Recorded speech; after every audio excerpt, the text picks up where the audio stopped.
Welcome back. You're watching the IDC Dialogues and Developing Africa's Economy. Now, still with me in the studio is Lumkile Mondi, is Chief Economist IDC, and Bronwyn Nielsen, Executive Director, ABN Group. And joining us now for the second part of our post-WEF discussion is Jurie Swart. He's Head of Infrastructure Investment at Old Mutual South Africa. Let me start with you, because one of the issues that we did not talk about in the first part was, of course, infrastructure. Now, one number that I threw around was that Africa needs $90 billion in annual investment in infrastructure to try to get our roads, bridges, etc., all those things right.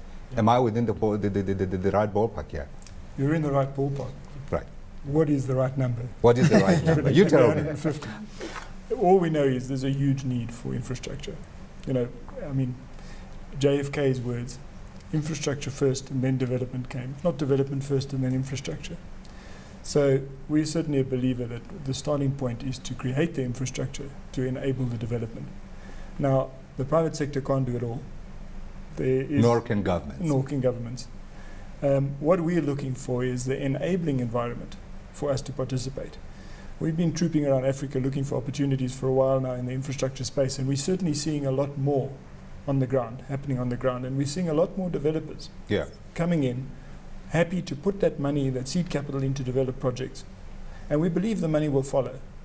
But we are looking for a framework in all of these countries where we can come in with private sector money and be confident that...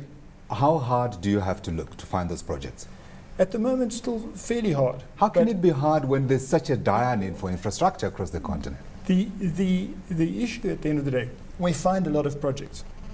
But to put it to you this way, if you are going to do a privately funded road in a country and there's going to be stress in 4 years' time, you can't roll your road up and walk away with it. Yeah. You're looking at a 20, 25, 30-year investment horizon here. True.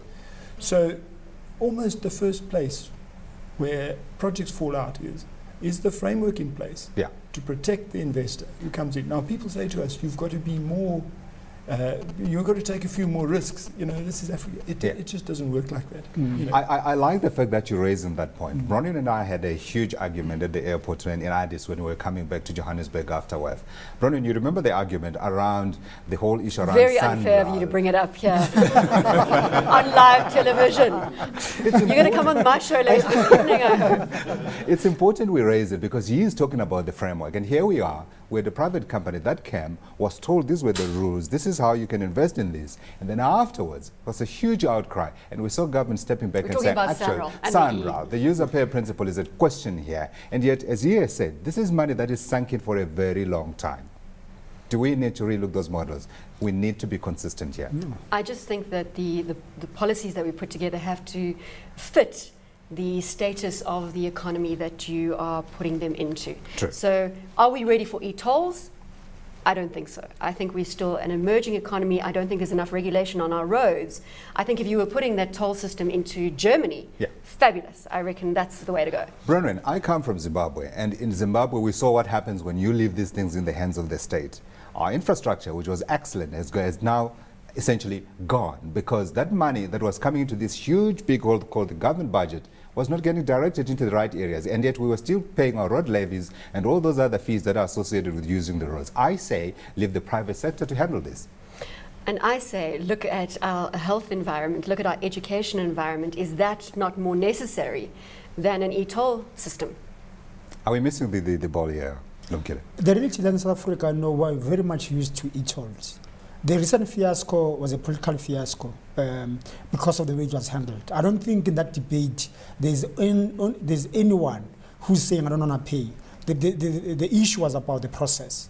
I think it's very, very important in policy to have fair processes. Right. Yeah, in this case, the government didn't. So I'm looking forward to it being brought back. So which is the right model then to develop Africa's infrastructure? Because if we have got a user pay principle here, which has been questioned, and the government has had to pull back, which one do we use to try to make sure that we put in those roads? Because in South Africa, it's okay. But you go to Zambia, you go to Angola, you go to these other African countries, you're finding those roads are not there, and government does not have the money. Jurie has put it very nicely, that what is important, which at the moment is a huge barrier, is the framework.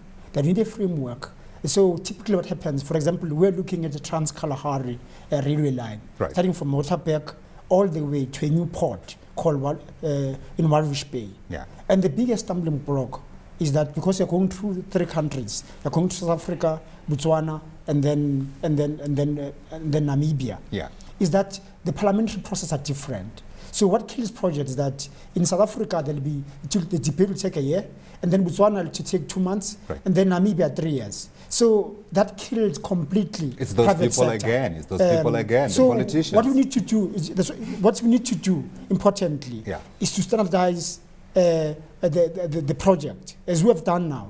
I think what South Africa within SADC, what we've done in SADC is that we've taken all those projects that NEPAD had within SADC into what is called strategic infrastructure project, and they've been numbered by the Southern government. And part of those projects are within within SADC. For example, we're looking at a road that will take us all the way to Kinshasa, so that we can develop and exploit the water there. On your own?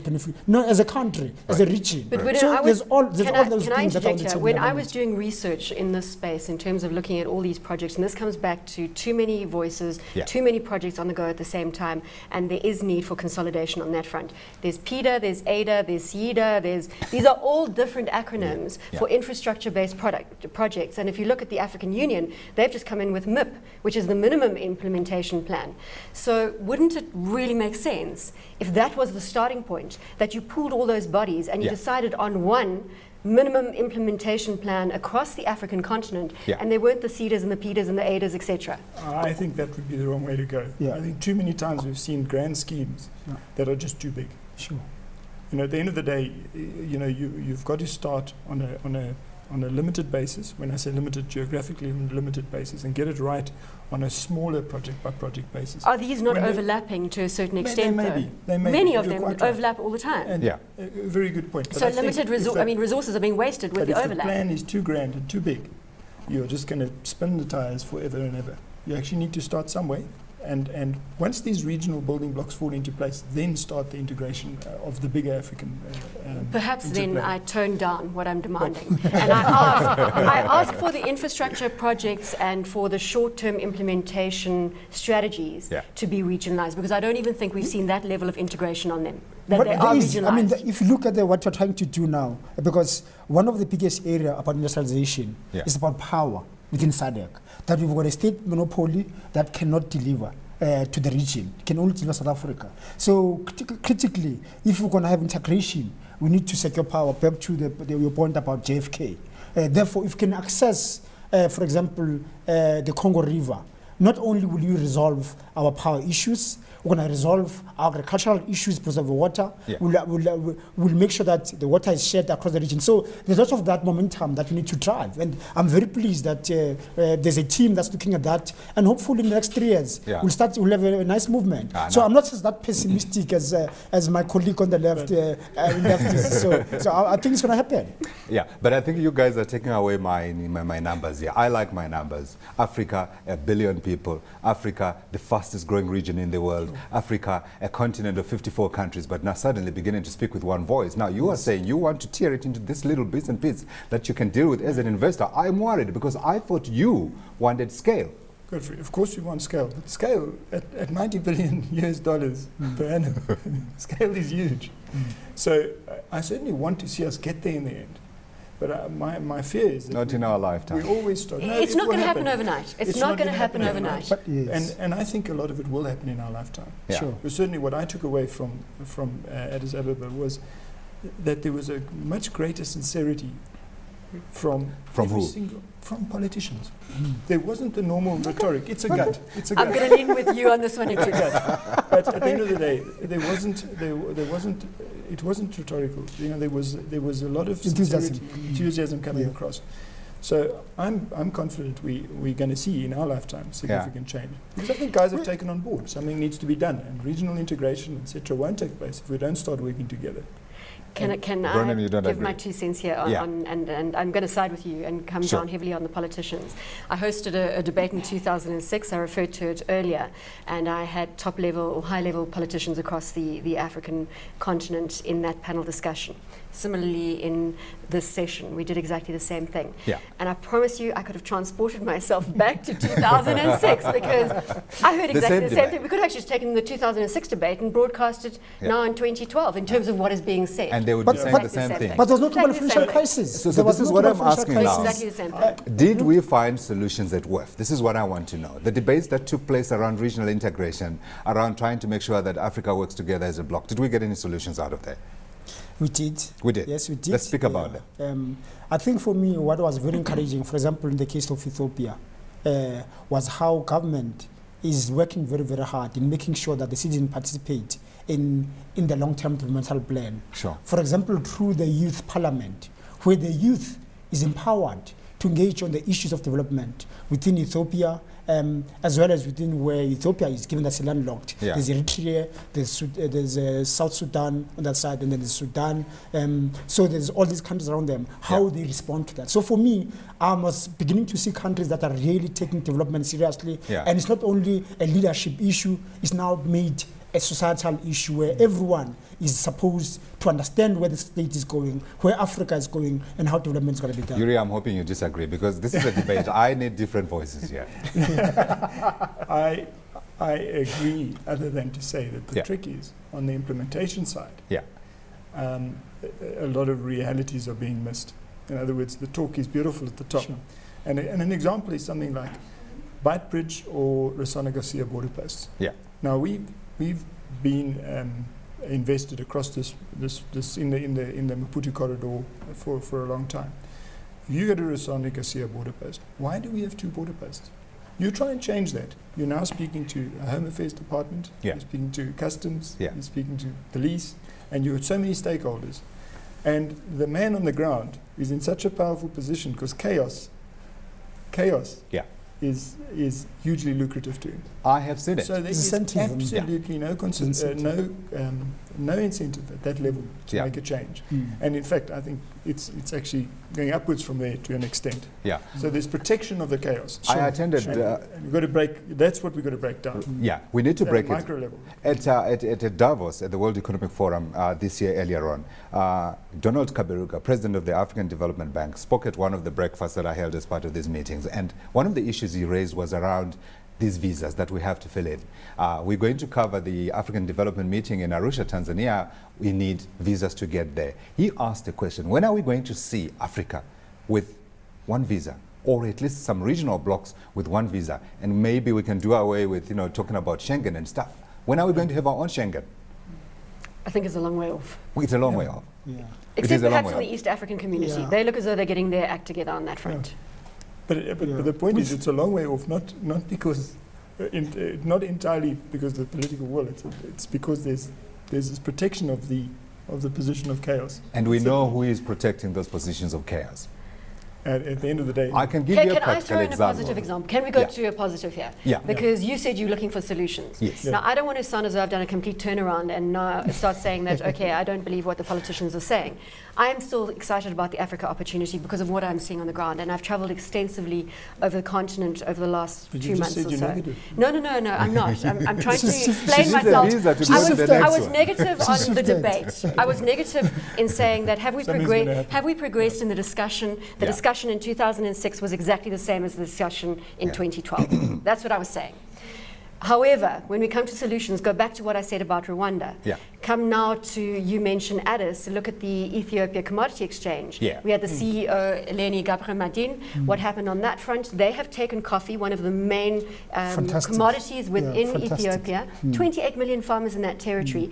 They now, as a result of that Ethiopian Commodity Exchange, share in 70% of the final price that is paid for that coffee, the final export price. Great example. Before, 38%. Too few and far between, Brian.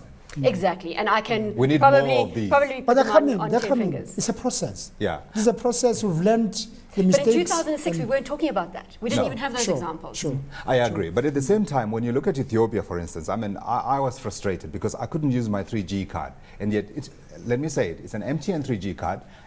And in Ethiopia, there is MTN. I couldn't use my 3G card. Yet I know that MTN has the technology here. So the development that we're talking about here is relative. We have the technology, but we have rules and regulations that actively hinder business from doing its job. But you are backward, Godfrey. I'm surprised. Why would want to use 3G? We had Wi-Fi. We had Wi-Fi. No, we could connect so easily in Ethiopia. We had Wi-Fi. We could connect anywhere at that hotel. And you were quite backward. So take responsibility for that. There's a big opportunity for all consultants out there, just in terms of the Wi-Fi story, because I was in the Jupiter Hotel and I couldn't access Jupiter's Wi-Fi, but the Radisson's Wi-Fi came onto mine. So I took Anusha Gardner from Deloitte. I took her room number. I did ask her, put her name in. That's a way. And I was able to access Radisson's Hi-Fi in the Jupiter. But where have we come from there in the example that you... 10 years ago, we looked at an investment and invested into Celtel. Yeah. And we went up to the DRC on the due diligence. And they were rolling out 30,000, the capacity for 30,000 users at a time. Right. And you saw the difference to a fruit vendor. I mean, I remember chatting to a fruit vendor in the street, saying, you know what, he doesn't have to now get in a taxi and go off to the market and find out if there are apples and oranges on the day to come back. He could make a call. Fantastic. And that's only 10 years ago. So, you know, you're talking 3G and connection. I'll take it back. But we must say she had to use the Radissons because the Jupiters wasn't working, and that's where part of the problem lies, of But course. it gets back to the point you made just now, is user pay That's the model. Yeah. A model. That's the model. Is that the Absolutely, future? it's a model. You know, that's the we've model. had this issue around the e-toll. Yeah. So We're going to throw some of the questions to our audience. We'd like the audience to participate. We do have an audience here, and I'd like to see if we can take a couple of questions. But perhaps before we go there, let's speak about the... So we agree development is coming to Africa. How do we make it inclusive? How do we make sure that when we talk about this development, we don't go into a situation where we have issues like Nigeria, issues like Angola, issues like, in part, Zimbabwe. It's partly resource-driven. How do we take the curse out of these resources that we're finding and make sure that when we grow with everybody? Can I begin with you? Fair process. Fair process. Yeah, fair process. Firstly, the land belongs to the people, including what's underground. Sure. So critically, the state must have property rights. Those property rights... Should the government take mineral rights and all they those belong to other the people, rights? yeah, they belong to the people. I've got no issue with that. But only if there's a democracy, because if you Let have me make got my a group argument. of people that Let are... me make my argument. Okay. So the state owns all the resources.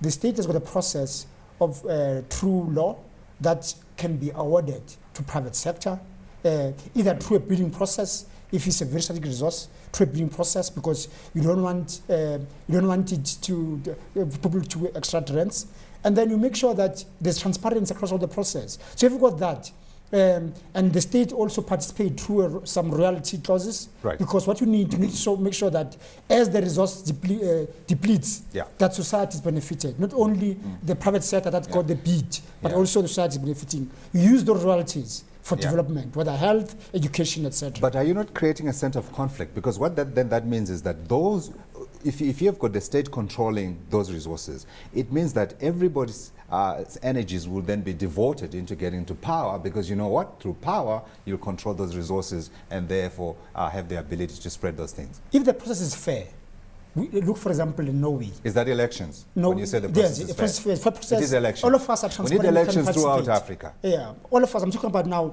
We're creating this country where it's a democracy. It's got laws. It's got fair process. It's got property rights. Yeah. We've seen it in Norway. That's how Norway developed. They made sure that their strategic resource, oil, was owned by the state, and all the people of Norway could have access to basics and could succeed. That's why Norway is still the most richest country, or at least the income distribution is much fairer than other parts of the world. Are you verging on nationalization? The state This sounds like this is nationalization in disguise. I was Clearly, waiting I for didn't you know to you come were in. an advocate of nationalization. Viva! You don't agree? That's why in South Africa got a problem. That is why in South Africa got a problem. The laws, the mining laws are there, but the state is not issuing them in a transparent form. Yeah. That is why we've got the ICTs and other cases, because it's not transparent. Yeah. Once we've got transparent processes, I think South Africans want the issue about who owns them Yeah. and how it's done. It's Yeah. another issue. Yeah. Want transparency in the award of these rights. The moment people don't know, you apply for this thing, Yeah. you don't Yeah. know, and then that's the problem for me. Is that the answer, do you think? Vest these interests within the state and then, the state fairly distributes them. We do know, of course, history doesn't always pan out that way. Of course it doesn't. But I do agree with fair process, and it gets back to what we're saying about framework. At the end of the day, election cycles are 5 years. Yeah. None of these projects are 3 or 4 year cycle type projects. True. They're all long-term planning projects. Now, if there isn't fair process or a framework that will be honoured by government after government, Yeah. every single time that you have an election, you get a break in the process of development. And let's face it, all of these, the resource projects, still happen to be, or still going to be the building block of Africa. Sure. Indeed. And then they can have conditions in place, like at least the first round of beneficiation before it gets exported, and then slowly you sort of back integrate into building the industry. And Right. We've got a question from the floor. Mohali. One, do you believe that the media has a role to play in changing the narrative on Africa? Two, if it does, is the media playing that role positively and objectively? I was doing the asking of the questions here. Now I find I have to give the answers. Bronwyn, you have to chime in and help me here.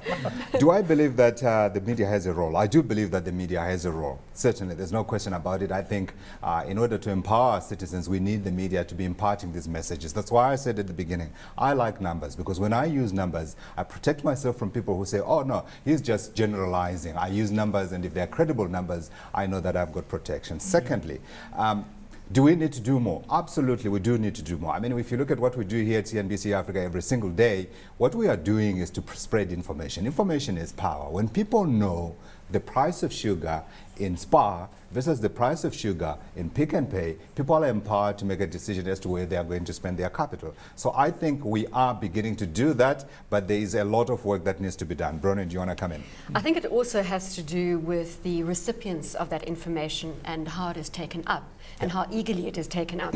Go back to our launch now some 5 years ago, and we had this vision which we've obviously executed on unlocking East Africa, West Africa, Yeah. and the whole African continent from a communication perspective. Yeah. But what did we see? Suddenly there wasn't much interest in our story from East Africa and from West Africa, although we wanted to tell it. Yeah. Everybody wanted to place all their advertisements Yeah. around the South African dissemination of information. Has that changed? Yes.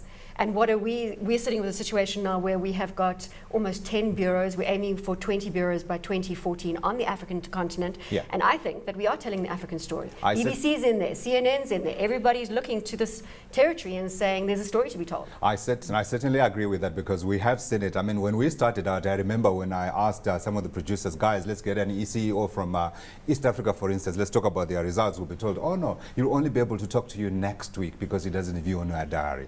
Now, we know that they will talk to us the day after. So we are progressing, but there's a lot of work to be done. We have another question from the floor.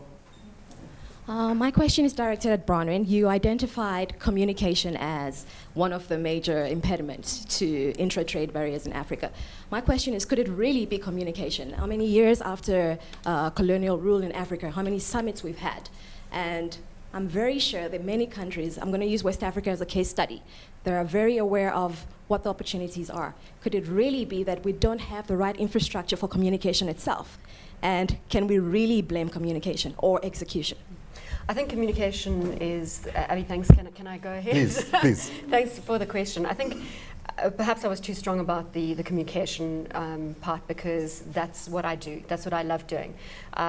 There are a number of different elements, and you're right. It is possibly the infrastructure around communication. I think what I was referring to was at the high level, where we were at Addis, and everybody is communicating that there needs to be a stronger focus on saying, what is it that your country does? What is it that my country does? Yeah. And How what can can we we work do for one together? another? That's really what I was looking at. Absolutely, and I think that communication also, apart from the infrastructure, if you look at what we're doing at CNBC Africa, I mean, we broadcast to sub-Saharan Africa, and that information on a day-to-day basis is certainly giving people things to think about, and also actionable ideas that they can live with. But one of the big issues that came out of WEF that we have not referred to here, that I want to refer to before we go, we take another question, is agriculture. Agriculture, people are saying, is the huge opportunity around Africa. I want to know what came out of WEF, gentlemen. But before I do, let's take another question from the floor.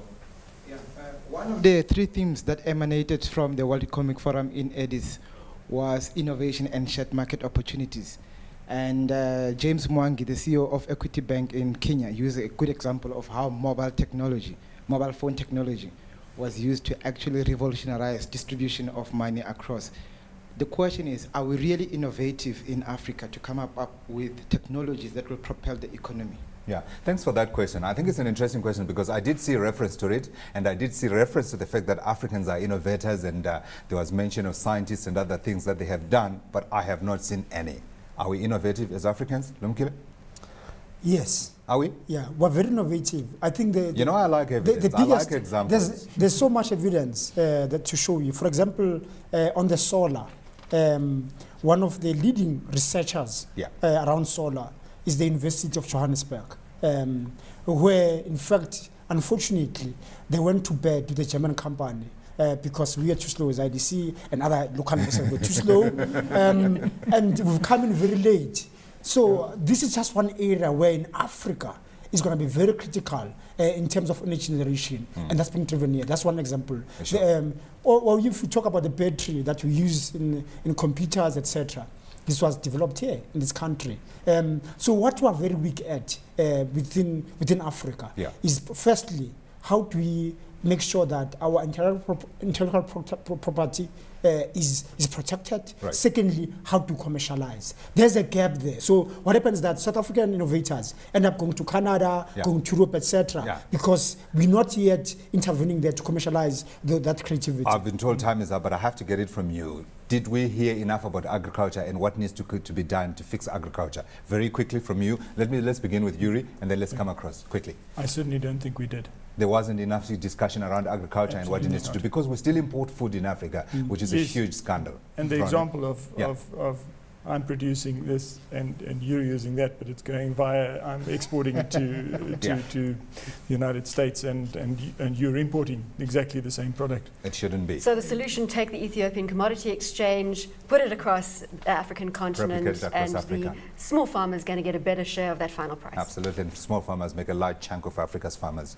No, we didn't, but I think we still have got a gap of to do more. So hopefully in the next dialogue, we'll talk more. Absolutely, so that's a conversation that we should take up in Cape Town for WEF 2013. Gentlemen, thanks very much indeed. That's the end of our special broadcast. From me, Godfrey Mutizwa, and my guest, it's a very goodbye.